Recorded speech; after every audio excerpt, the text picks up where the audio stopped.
ನಮಸ್ಕಾರ ಆಚಾರ್ಯ. ಹರೇ ನಮಃ. ಶ್ರೀ ಗುರುಭ್ಯೋ ನಮಃ. ಹರಿ ಓಂ.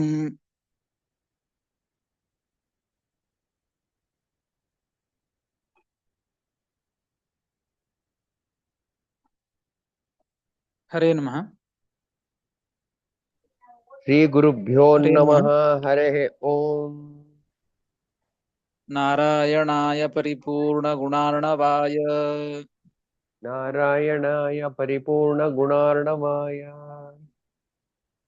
ವಿಶ್ವೋದಯ ಸ್ಥಿತಿಲಯೋ ನಿಯತಿ ಪ್ರದಾಯ ವಿಶ್ವೋದಯ ಸ್ಥಿತಿ ಲಯ ನಿಯತಿ ಪ್ರದಾಯ ಜ್ಞಾನ ಪ್ರದಾಯ ವಿಬುಧಾಸುರ ಸೌಖ್ಯ ದುಃಖ ಜ್ಞಾನ ಪ್ರದಾಯ ವಿಬುಧಾಸುರ ಸೌಖ್ಯ ದುಃಖ ತತ್ಕಾರಣಾಯ ವಿತತಾಯ ನಮೋ ನಮಸ್ತೆ. ತತ್ಕಾರಣಾಯ ವಿತತಾಯ ನಮೋ ನಮಸ್ತೆ.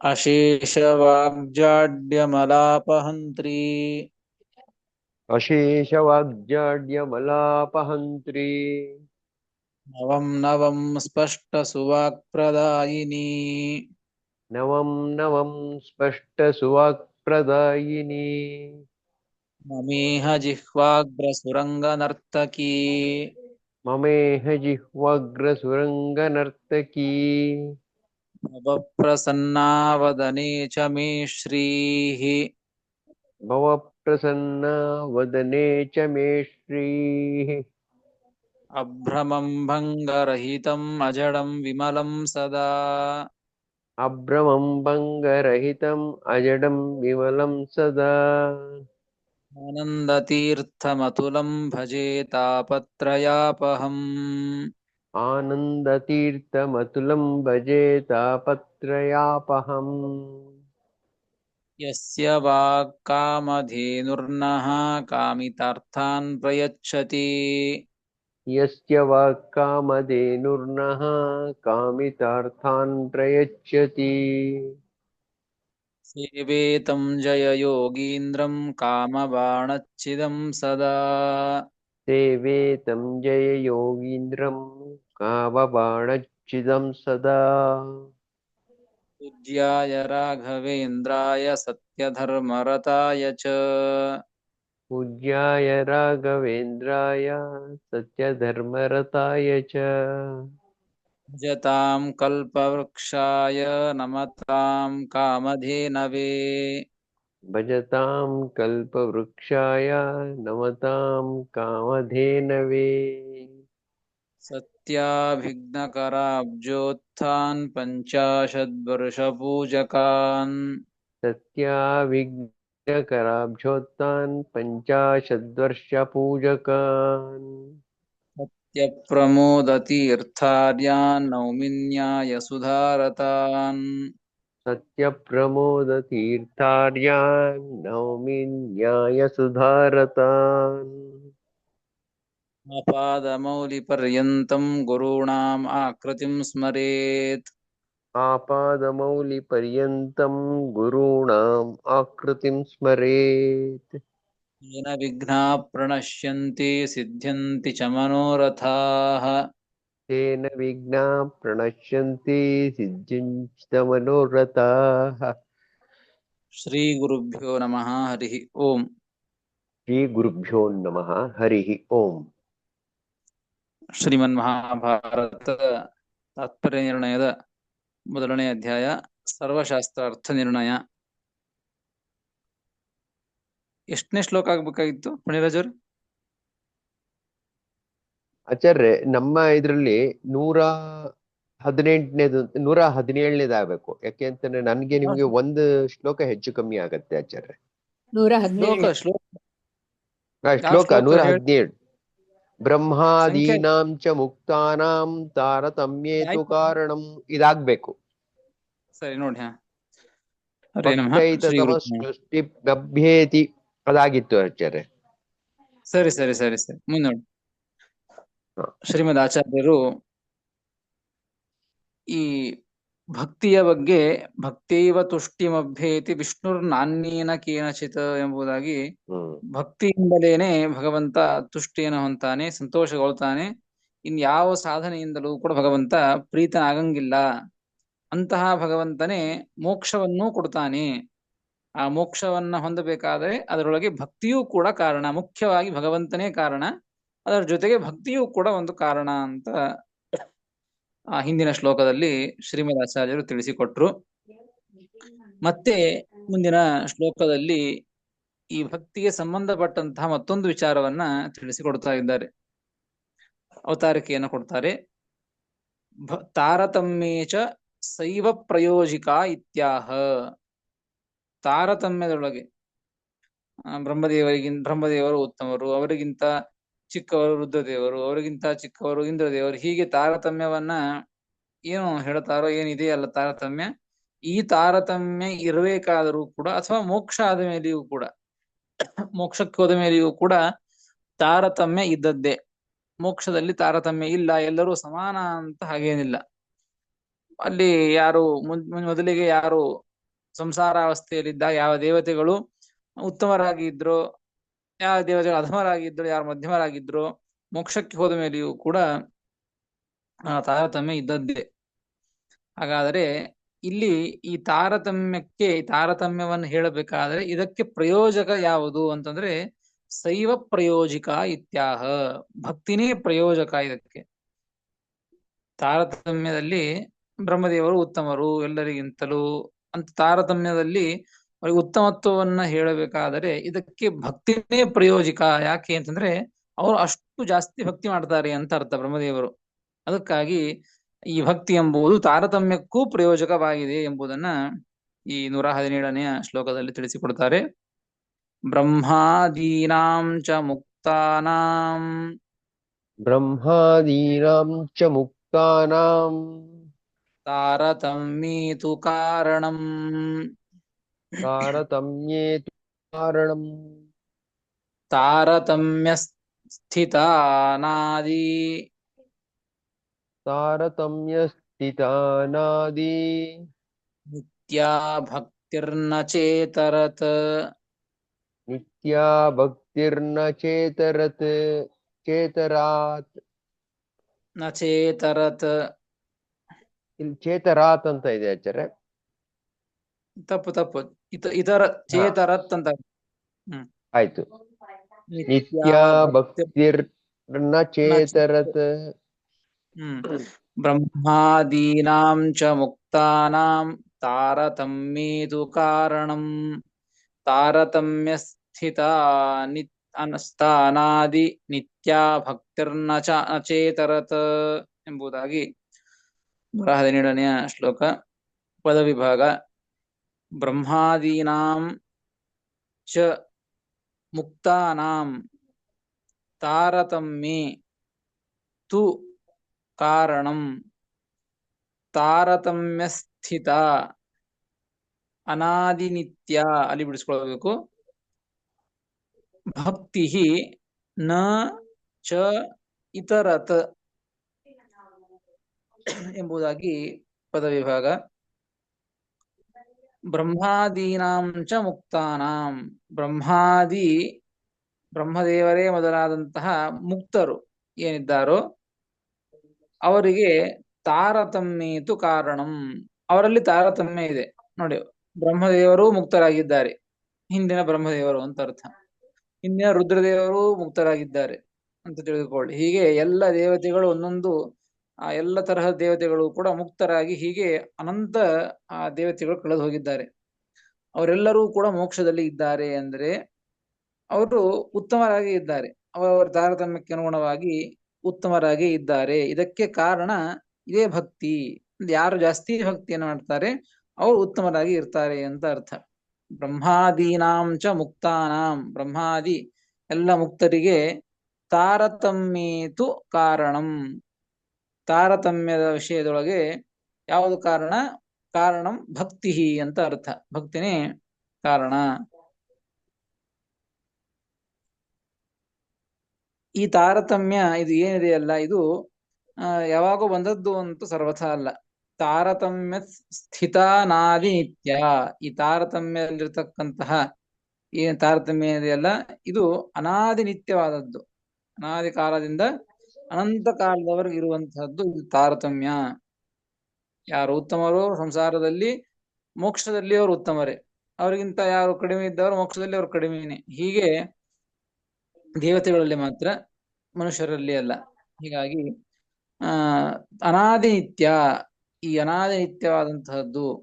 ಹೀಗಾಗಿ ಅನಾದಿ ನಿತ್ಯ ಯಾ ಭಕ್ತಿ ತಾರತಮ್ಯ ಸ್ಥಿತ, ಅನಾದಿ ನಿತ್ಯವಾದಂತಹ ಯಾವ ಭಕ್ತಿಯು ತಾರತಮ್ಯದ ವಿಷಯದೊಳಗೆ ಇದೆಯಲ್ಲ, ಅಂತಹ ಭಕ್ತಿ ಇದು ಸಾಧಕವಾದದ್ದು. ತಾರತಮ್ಯಕ್ಕೂ ಸಾಧಕ, ಮೋಕ್ಷಕ್ಕೂ ಸಾಧಕ, ಮೋಕ್ಷಕ್ಕೂ ಕಾರಣ, ತಾರತಮ್ಯಕ್ಕೂ ಕಾರಣ ಎಂಬುದನ್ನ ತಿಳಿಸ್ತಾ ಇದ್ದಾರೆ. ನಿತ್ಯಾಚ ಅನಾದಿ ನಿತ್ಯಾಚ ಭಕ್ತಿ ಇತರತ್ ನ ಇತರತ್ ಅಂತಿದೆ. ಏನ ಇತರತ್ ಅಂದ್ರೆ ಇತರತ್ ಕರ್ಮಾದಿ, ಇನ್ನು ಬೇರೆ ಕರ್ಮಗಳು. ನ ನ ಎಂಬುದಕ್ಕೆ ನ ತಾರತಮ್ಯ ಕಾರಣಂ ಇತ್ಯರ್ಥ, ತಾರತಮ್ಯ ಕಾರಣಂ ನ ಇತ್ಯರ್ಥ. ಅಂದ್ರೆ ತಾರತಮ್ಯ ಬರಬೇಕಾದ್ರೆ ಭಕ್ತಿನೇ, ಭಕ್ತಿ ಒಂದೇ ಕಾರಣನೇ ಹೊರತು ಇತರತ್ನ ಅಂತ ಹೇಳಿದ್ದಾರೆ. ಅಂದ್ರೆ ಬೇರೆ ಭಕ್ತಿಯನ್ನ ಬಿಟ್ಟು ಬೇರೆ ಕರ್ಮಗಳೇನಿವೆಯೋ ಆ ಯಾವುದೇ ಕರ್ಮವೂ ಕೂಡ ತಾರತಮ್ಯ ಬರ್ಲಿಕ್ಕೆ ಕಾರಣವಾಗೋದಿಲ್ಲ. ಭಕ್ತಿ ನ ಇತರತ, ಭಕ್ತಿಯನ್ನ ಬಿಟ್ಟು ಇನ್ನು ಬೇರೆ ಯಾವುದೂ ಕೂಡ ಕಾರಣವಾಗೋದಿಲ್ಲ ಎಂಬುದನ್ನ ಶ್ರೀಮದಾಚಾರ್ಯರು ಈ ಶ್ಲೋಕದಲ್ಲಿ ತಾರತಮ್ಯಕ್ಕೆ ಕಾರಣವಾದದ್ದು ಭಕ್ತಿ ಎಂಬುದನ್ನ ತಿಳಿಸಿಕೊಟ್ಟರು ಈ ಶ್ಲೋಕದಲ್ಲಿ. ಇನ್ನು ಮುಂದಿನ ಶ್ಲೋಕದಲ್ಲಿ ಮನುಷ್ಯ ನೋಡಿ, ಉತ್ತಮರು ಇದು ಹಿಂದಿನ ಪಕ್ಷದಲ್ಲಿ ಬಂದ್ರು. ಮನುಷ್ಯೋತ್ತಮರು ಕೂಡ ಅವರಿಗಿರ್ತಕ್ಕಂತಹ ಒಂದು ಭಕ್ತಿಯೂ ಕೂಡ ಅನಾದಿ ನಿತ್ಯವಾದಂತಹದ್ದು. ಅದು ಕೂಡ ತಾರತಮ್ಯಕ್ಕೆ ಪ್ರಯೋಜಕವಾಗಿದ್ದದ್ದು. ಅವರ ಮೋಕ್ಷದ ಮೇಲೆ ಆ ತಾರತಮ್ಯ ಹಾಗೆ ಇರ್ತದೆ. ಮುಂದೆ ಹೇಳ್ತಾ ಇರ್ತಕ್ಕಂಥದ್ದು ಅಂದ್ರೆ ಮನುಷ್ಯ ಹೇಳಿ. ಹರೇನಮ್ಮ. ಈಗ ಮೊನ್ನೆ ಲಾಸ್ಟ್ ವೀಕ್ ಹಿಂದಿನ ಪಾಠದಲ್ಲಿ ಇವ್ರಿಗೆ ಬ್ರಹ್ಮನ ಆಯುಷ್ಯ ಪ್ರಕಾರ ಎಷ್ಟು ವರ್ಷ ಸಾಧನೆ ಅಂತ ಹೇಳಿದ್ರಿ ನೀವು. ರುದ್ರದೇವರಿಗೆ 50 ವರ್ಷ ಅಂತ ಹೇಳಿದ್ರಿ. ಆದ್ರೆ ಮೊನ್ನೆ ಸ್ವಾಮಿಗಳು ಯೂತ್ ಪ್ರೋಗ್ರಾಮ್ ಅಲ್ಲಿ ಒಂದು ಪ್ರಶ್ನೆಗೆ ಉತ್ತರ ಕೊಡ್ಬೇಕಾದ್ರೆ 41 ಅಂತ ಹೇಳಿದ್ರು. 50 ವರ್ಷ ಅಲ್ಲ, 50 ಅಂತ ಹೇಳಿಲ್ಲ. 50 ಬ್ರಹ್ಮಕಲ್ಪಗಳು, 50 ಬ್ರಹ್ಮದೇವರು ಕಳೆಯೋದು ಅಂತ ಹೇಳಿದ್ರು ಅವರು ಸ್ವಾಮಿಗಳು. ಎಷ್ಟು ಹೇಳಿ? 41 ಅಂತ ಹೇಳಿದ್ರು. ಬೇರೆ ಎಲ್ಲ ಕರೆಕ್ಟ್ ಆಗಿ ಹೇಳಿದ್ರು. ಅವ್ರು 41 ಪ್ರಮಾಣ ಇದೆ ಇಲ್ಲೇ ಅಲ್ಲ, ಬೇರೆ ಪ್ರಮಾಣದಿಂದ ಬೇರೆ ಹೇಳಿರ್ಬಹುದು. ನೋಡಿ, 41 ಹೇಳ್ತೀನಿ. ಶ್ಲೋಕನೇ ಇದೆ, ಅನುವ್ಯಾಖ್ಯಾನದ ಶ್ಲೋಕವೇ ಇದೆ. ಬ್ರಹ್ಮಣಸ್ತ್ವೇವ ತಾವತ್ವಂ 50 ಬ್ರಹ್ಮಣಸ್ತಥ, 50 ಅಂದ್ರೆ 50, 50 ಬ್ರಹ್ಮಣಸ್ತಥ ರುದ್ರಸ್ಯ ಅಂತ ಹೇಳ್ಯಾರ ಶ್ಲೋಕದಾಗ. ಇದರ ವ್ಯಾಖ್ಯಾನವನ್ನು ಮಾಡಿದ್ದಾರೆ ಜನಾರ್ದನ ಭಟ್ಟರು. ಅಲ್ಲಿ ನೋಡಿ, 50 ಬ್ರಹ್ಮಣಾಂ ಕಾಲಾತ್ ಪೂರ್ವಂ ರುದ್ರಸ್ಯ ಆರಬ್ಧ ಕರ್ಮ ಸಂಶಯ ಅಂತ ಟಿಪ್ಪಣಿಕಾರರು ಹಂಗೆ ಬರೆದಿದ್ದಾರೆ. ಇಲ್ಲ, ಅಲ್ಲ ಅವ್ರು ಹೇಳಿದ್ರು, ಅದಕ್ಕೆ ನೀವು ಶ್ಲೋಕದ ಅರ್ಥ ಆಯ್ತು ನನ್ಗೆ. ಆದ್ರೆ ತಿರ್ಗಾ ಅವ್ರು ಆತರ ಹೇಳಿದ್ರಲ್ಲ, ಬೇರೆ ಎಲ್ಲ ಹೇಳಿದ್ರು, ಕರೆಕ್ಟ್ ಆಗಿ ಹೇಳಿದ್ರು. ಅದ್ರ ನೀವು ಹೇಳಿದ್ರು, ಬಟ್ ಇದನ್ ಮಾತ್ರ 41 ಅಂತ ಹೇಳಿದ್ರು. ಕಲ್ಪಭೇದೇನ, ಬೇರೆ ಕಲ್ಪಗಳಲ್ಲಿ ಆ ರೀತಿಯಾಗಿ ಇರಬಹುದು. ನೋಡಿ, ಕೇಳಬೇಕು ಅದನ್ನ. ನಾ ಕೇಳಿಲ್ಲ ಪ್ರವಚನ, ಅದನ್ನ ಕೇಳಿದ್ರೆ ಗೊತ್ತಾಗ್ತದೆ, ಏನಂತ ಸ್ಪಷ್ಟ ಗೊತ್ತಾಗುತ್ತೆ. ಒಂದು ಪ್ರಶ್ನೆಗೆ ಉತ್ತರ ಕೊಡ್ಬೇಕಾದ್ರೆ ಇದನ್ನ ಹೇಳಿದ್ರು. ಹೌದಾ? ರೆಕಾರ್ಡ್ ಇದೆಯಾ? ಇದ್ರ ಕಳಿಸಿ. ರೆಕಾರ್ಡ್ ಇದ್ರೆ ಕಳಿಸಿ, ಏನ್ ವಿಷಯ ಅಂತ ಗೊತ್ತಾಗುತ್ತೆ. ಆಯ್ತು, ಕಳಿಸಿ. ಯೂಟ್ಯೂಬ್ ಲಿಂಕ್ ಇದೆ ಅದು. ಸರಿ, ಕಳಿಸಿ. ಮುಂದೆ ಮುಂದಿನ ಶ್ಲೋಕದಲ್ಲಿ ಮನುಷ್ಯ ಮಧ್ಯಮರ ಒಂದು ವಿಚಾರವನ್ನ ತಿಳಿಸ್ತಾ ಇದ್ದಾರೆ. 118ನೇ ಶ್ಲೋಕ. ಮಾನುಷೇಶ್ವಧಮಾ ಕಿಂಚಿತ್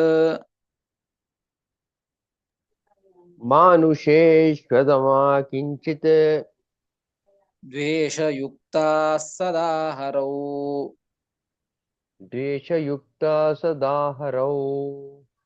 ದುಃಖನಿಷ್ಠಾಸ್ತತಸ್ತೇಪಿ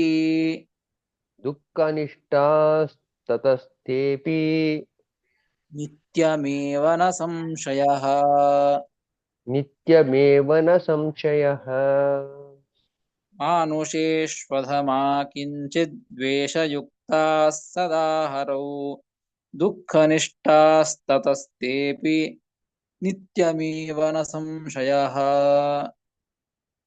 ಎಂಬುದಾಗಿ 118ನೇ ಶ್ಲೋಕ ಪದವಿಭಾಗ. ಮಾನುಷೇಷು ಅಧಮಾಃ ಕಿಂಚಿತ್ ದ್ವೇಷಯುಕ್ತಾಃ ಸದಾ ಹರೌ ದುಃಖನಿಷ್ಠಾಃ ತತಃ ತೇ ಅಪಿ ನಿತ್ಯಂ ಏವ ನ ಸಂಶಯಃ ಎಂಬುದಾಗಿ ಪದವಿಭಾಗ. ಮಾನುಷೇಷು ಮಧ್ಯಮಾಃ, ಮನುಷ್ಯರೊಳಗೆ ಮಧ್ಯಮರು ಅಂತ. ಮಾನುಷೇಷು ಅಧಮಾಃ, ಮುಂದಿಂದ ಮಧ್ಯಮರು. ಈ ಶ್ಲೋಕದಲ್ಲಿ ಮಾನುಷೇಷು ಅಧಮಾಃ, ಅಧಮ ಮನುಷ್ಯರು, ಕೊನೆಯ ದುಷ್ಟರು. ಅಧಮ ಮನುಷ್ಯರು ಮೂರನೆಯ ಪಕ್ಷದವರು. ಮಾನುಷೇಷು ಅಧಮಾಃ, ಮನುಷ್ಯರಲ್ಲಿ ಅಧಮರಾದಂತಹ ಮನುಷ್ಯರು ಅಂತ ಏನಿದ್ದಾರೋ ಅವರು ಕಿಂಚಿತ್ ದ್ವೇಷಯುಕ್ತಾಃ ಸದಾ ಹರೌ, ಭಗವಂತನಲ್ಲಿ ಸ್ವಲ್ಪ ಯಾವಾಗಲೂ ದ್ವೇಷವನ್ನೇ ಮಾಡ್ತಾ ಇರ್ತಾರೆ. ಯಾರು? ಮನುಷ್ಯ ಅಧಮರು ಯಾವಾಗಲೂ ಕೂಡ ಭಗವಂತನ ದ್ವೇಷವನ್ನೇ, ಸ್ವಲ್ಪ ದ್ವೇಷವನ್ನಾದರೂ ಕೂಡ ಮಾಡ್ತಾನೆ ಇರ್ತಾರೆ. ಮಾನುಷೇಷು ಅಧಮಾಃ ಕಿಂಚಿತ್ ದ್ವೇಷಯುಕ್ತಾಃ ಹರೌ ಸದಾ, ಭಗವಂತನಲ್ಲಿ ಯಾವಾಗಲೂ ದ್ವೇಷವನ್ನ ಮಾಡ್ತಾ ಇರ್ತಾರೆ. ಅದಕ್ಕೆ ದುಃಖನಿಷ್ಠಾಃ, ಅವರೆಲ್ಲ ಏನಾಗಿರ್ತಾರೆ ಅಂದ್ರೆ ತತಃ ದ್ವೇಷಯುತತ್ವಾತ್, ಭಗವಂತನ ಮೇಲೆ ದ್ವೇಷವನ್ನ ಮಾಡ್ತಾ ಇದ್ದುದರಿಂದಲೇನೆ, ಯಾವಾಗಲೂ ದ್ವೇಷವನ್ನು ಮಾಡ್ತಾ ಇದ್ದುದರಿಂದಲೇನೆ ತೇಪಿ, ಆ ಎಲ್ಲ ಮನುಷ್ಯ ಅಧಮರು ದುಃಖನಿಷ್ಠಾಃ, ದುಃಖದಲ್ಲಿಯೇನೆ ಅವರಿರ್ತಾರೆ. ದುಃಖನಿಷ್ಠಾಃ ನಿತ್ಯಮೇವ ನ ಸಂಶಯಃ, ನಿತ್ಯದಲ್ಲಿಯೂ ಕೂಡ. ಹೆಂಗೆ ನಿತ್ಯದೊಳಗೆ ಭಗವಂತನ ದ್ವೇಷವನ್ನ ಮಾಡಿರ್ತಾರೋ ಹಾಗೆ ಮುಂದೆ ಅವರ ಒಂದು ಸಾಧನೆ ಪೂರ್ತಿಯಾಯಿತು, ಪಾಪದ ಕೊಡ ತುಂಬಿತು ಅಂತಂದ್ರೆ ನಿತ್ಯದಲ್ಲಿ ದ್ವೇಷವನ್ನ ಮಾಡಿದಂತೆ ಈಗ ನಿತ್ಯದಲ್ಲಿಯೂ ಕೂಡ ದುಃಖದಲ್ಲಿಯೇನೆ ಇರ್ತಾರೆ. ನಿತ್ಯಮೇವ ದುಃಖನಿಷ್ಠಾಃ ನ ಸಂಶಯಃ, ಇದರೊಳಗೆ ಯಾವ ಸಂಶಯವೂ ಕೂಡ ಇಲ್ಲ ಅಂತ ಶ್ರೀಮದಾಚಾರ್ಯರು ಸ್ಪಷ್ಟವಾಗಿ ತಿಳಿಸ್ತಾರೆ. ಹಾಗಾದರೆ ಈ ಮನುಷ್ಯ ಅಧಮರು ಮಾತ್ರ ದ್ವೇಷವನ್ನ ಮಾಡ್ತಾ ಯಾವಾಗಲೂ ಕೂಡ ದುಃಖವನ್ನ ಪಡ್ತಾನೆ ತಾವು ಅಲ್ಲಿ ಜೀವನವನ್ನ ಕಳೀತಾರೆ ಎಂಬುವಂತಹ ವಿಚಾರವನ್ನ ಈ ಶ್ಲೋಕದಲ್ಲಿ ತಿಳಿಸಿಕೊಟ್ಟದ್ದು. ದೇವತೆಗಳು ಮುಕ್ತಿಯೋಗ್ಯರು, ಮನುಷ್ಯೋತ್ತಮರು ಮುಕ್ತಿಯೋಗ್ಯರು, ಅವರ ವಿಚಾರವನ್ನ ತಿಳಿಸಿ ಕೊನೆಯದಾದಂತಹ ಅಧಮರ ಒಂದು ಮನುಷ್ಯ ಅಧಮರ ಒಂದು ವಿಚಾರವನ್ನ ತಿಳಿಸಿ ಶ್ಲೋಕದಿಂದ ಮಧ್ಯಮ ಮನುಷ್ಯರ ಒಂದು ವಿಚಾರವನ್ನ ತಿಳಿಸ್ತಾರೆ. 119ನೇ ಶ್ಲೋಕ. ಮಧ್ಯಮ ಮಿಶ್ರಭೂತತ್ವಾತ್, ಮಧ್ಯಮ ಮಿಶ್ರಭೂತತ್ವಾತ್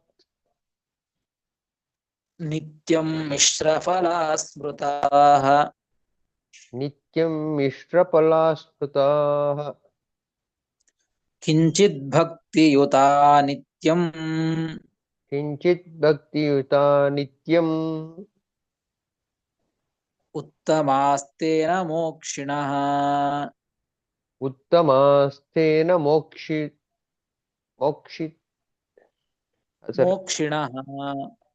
ಮೋಕ್ಷಿಣಃ, ಇಲ್ಲಿ ಮೋಕ್ಷಿಭಿಃ ಅಂತಿತ್ತು, ಚೇಂಜ್ ಮಾಡ್ಕೊಳ್ತೀನಿ. ಮೋಕ್ಷಿಭಿಃ ಅಂತಿದೆಯಾ ಅಲ್ಲೇ? ಹೌದು ಆಚಾರ್ಯ. ನಿತ್ಯಮಾಸ್ತೇನ ಮೋಕ್ಷಿಭಿಃ ಆಚಾರ್ಯ. ಅಲ್ಲ ನಮ್ದರಲ್ಲಿ ಮೋಕ್ಷಿಭಿಃ ಅಂತಿದೆ. ಮೋಕ್ಷಿಭಿಃ ಅಂತಿದೆ. ಸರಿ, ಅದೇ. ಆದ್ರೆ ಅದ್ರ ಅರ್ಥ ಕೊಟ್ಟಿದಾರಲ್ಲ ಆಚಾರ್ಯ, ಅರ್ಥ ಕೊಟ್ಟಿರೋದ್ರಲ್ಲಿ ಏನ್ ಕೊಟ್ಟಿದ್ದಾರೆ? ತೇನ ಮೋಕ್ಷಿಣಿಹಿ ಅಂತ ಕೊಟ್ಟಿದ್ದಾರೆ, ನೀವು ಹೇಳಿದ್ದನ್ನೇ ಕೊಟ್ಟಿದ್ದಾರೆ.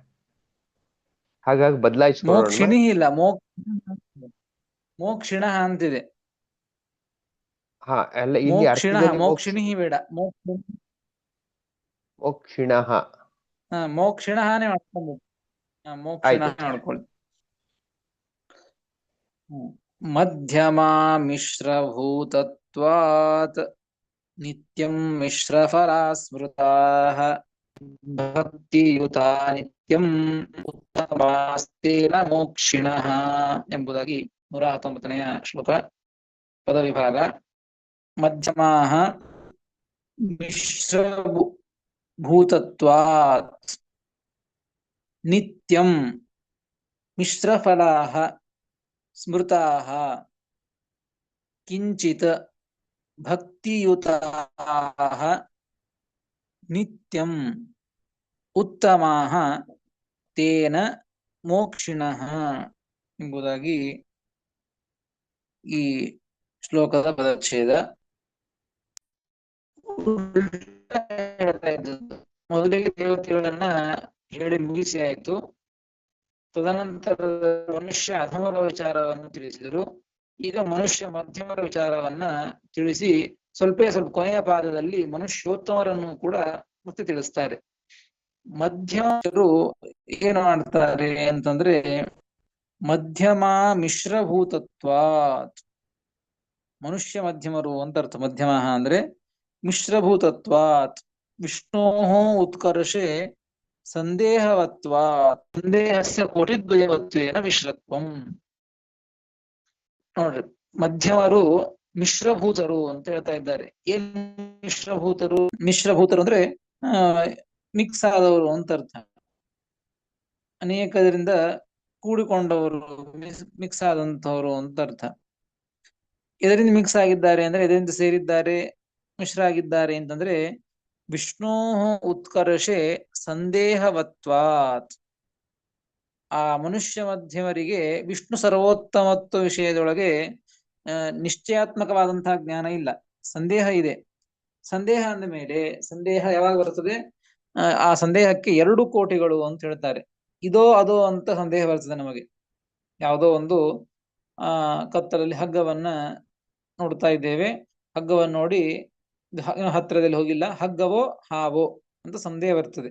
ಸಂದೇಹದೊಳಗೆ 2 ಕೋಟಿಗಳು, ಹಗ್ಗವೋ ಹಾವೋ ಅಂತ ಈ ರೀತಿಯಾಗಿ ಸಂದೇಹ ಬರ್ತಾ ಇದ್ದರಿಂದಾಗಿ, ಅದೇ ರೀತಿ ಇಲ್ಲಿಯೂ ಕೂಡ ಅಷ್ಟೇ, ಮನುಷ್ಯ ಮಧ್ಯಮರಿಗೆ ಭಗವಂತ ಇವನು ಉತ್ಕರ್ಷ, ಭಗವಂತ ಸರ್ವೋತ್ತಮ ಎನ್ನುವ ವಿಷಯದೊಳಗೇನೆ ಅವರಿಗೆ ಸಂದೇಹ.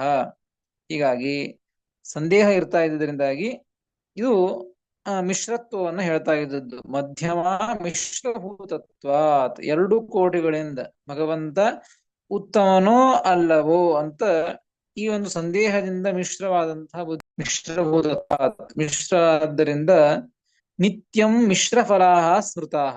ಅಂತಹ ವ್ಯಕ್ತಿಗಳಿಗೆ ನಿತ್ಯದಲ್ಲಿಯೂ ಕೂಡ ಮಿಶ್ರವಾದಂತಹ ಒಂದು ಫಲವೇ ಅವರಿಗೆ ಸಿಗ್ತದೆ ಎಂಬುದನ್ನ ತಿಳಿಸಿಕೊಡ್ತಾ ಇದ್ದಾರೆ. ಮಿಶ್ರ ಫಲಾ ಸ್ಮೃತಾಹ ಎಂಬುದಕ್ಕೆ ಟಿಪ್ಪಣಿಕಾರರು ಕೊನೆಗೆ ಬರೀತಾರೆ. ಮಿಶ್ರ ಫಲಾಹ ಎಂಬುದಕ್ಕೆ ಸ್ವರ್ಗ ನರಕ ಭೂಪ್ರಾಪ್ತಿ ರೂಪ ಫಲಾಹ.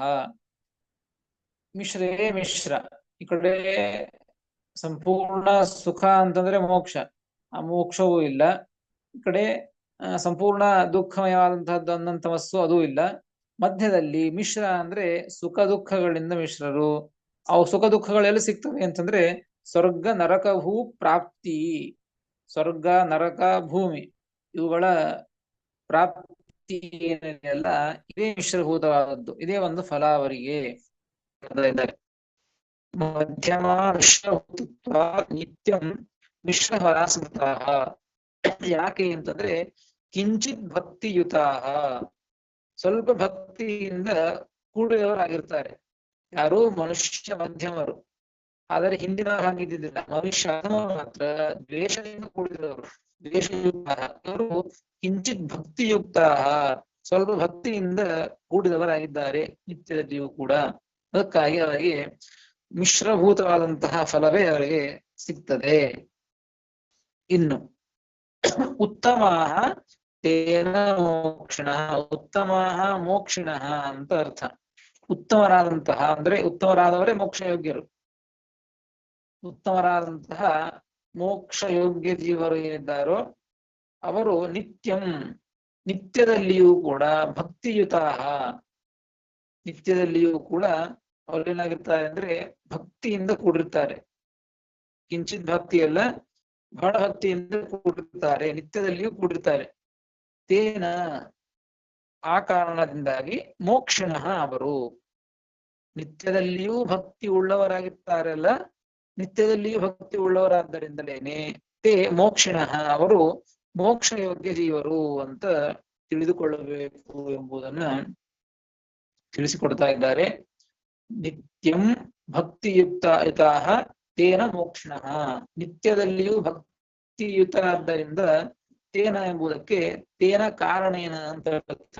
ನಿತ್ಯದಲ್ಲಿಯೂ ಭಕ್ತಿ ಉಳ್ಳವರಾದ್ದರಿಂದಲೇನೆ ಅವರು ಮೋಕ್ಷಣಃ ಮೋಕ್ಷ ಯೋಗ್ಯ ಜೀವರು ಎಂಬುದಾಗಿ ಈ ರೀತಿಯಾಗಿ 3 ಶ್ಲೋಕಗಳಿಂದ, ಒಂದು ದೇವತೆಗಳ ಬಗ್ಗೆ, ಎರಡನೆಯದ್ದು ಅಧಮ ಜೀವರು, ಮತ್ತು ಈ 3ನೇ ಶ್ಲೋಕದಿಂದ ಮಧ್ಯಮ ಜೀವರು ಮತ್ತು ಉತ್ತಮ ಜೀವರ ಒಂದು ವಿಚಾರವನ್ನ ಶ್ರೀಮದಾಚಾರ್ಯರು ತಿಳಿಸಿಕೊಟ್ಟಿದ್ದಾರೆ. ಮುಂದಿನ ಶ್ಲೋಕದಲ್ಲಿ ಎಲ್ಲ ವ್ಯಕ್ತಿಗಳಿಗಿಂತಲೂ ಕೂಡ ಯಾರಿಗೆ ಉತ್ತಮವಾದಂತಹ ಭಕ್ತಿ ಇದೆ, ಯಾವುದಕ್ಕಾಗಿ ಯಾರು ಉತ್ತಮರು ಎಂಬುದನ್ನ ತಿಳಿದುಕೊಳ್ಳಬೇಕಾಗಿದೆ. ಅದಕ್ಕಾಗಿ ಆ ವಿಚಾರವನ್ನ, ಹೆಚ್ಚಿನ ಭಕ್ತಿ ಯಾರಿಗಿದೆ, ಯಾರು ಉತ್ತಮರು ಎಂಬುವಂತಹ ವಿಚಾರವನ್ನ ಮುಂದಿನ ಅನೇಕ ಇನ್ನೂ ವಿಚಾರಗಳನ್ನು ಕೂಡ ಮುಂದಿನ ಶ್ಲೋಕಗಳಲ್ಲಿ ತಿಳಿಸಿಕೊಡ್ತಾ ಇದ್ದಾರೆ. ಕೆಲವು ಲಕ್ಷಣಗಳು ಅಂತಿವೆ, ಆ ಎಷ್ಟು ಲಕ್ಷಣಗಳು ಯಾರಲ್ಲಿ ಇರ್ತವೋ ಅವರು ಉತ್ತಮರು ಎಂಬುದನ್ನು ಕೂಡ ಮುಂದಿನ ಶ್ಲೋಕಗಳಲ್ಲಿ ಇದನ್ನ ತಿಳಿಸಿಕೊಡ್ತಾ ಇದ್ದಾರೆ. ಅದನ್ನು ಮತ್ತೆ ಮುಂದೆ ತಿಳಿದುಕೊಳ್ಳೋಣ ಅಂತ ಹೇಳ್ತೇನೆ. ಶ್ರೀಕೃಷ್ಣಾರ್ಪಣಮಸ್ತು. ಹರಯೇ ನಮಃ. ಕೃಷ್ಣಾರ್ಪಣಮಸ್ತು. ಹರಿಯೇ ನಮಃ. ನಮಸ್ಕಾರ ಆಚಾರ್ಯ. ಕೃಷ್ಣಾರ್ಪಣಮಸ್ತು. ಹರಯೇ ನಮಃ. ಹರೇ ನಮಃ.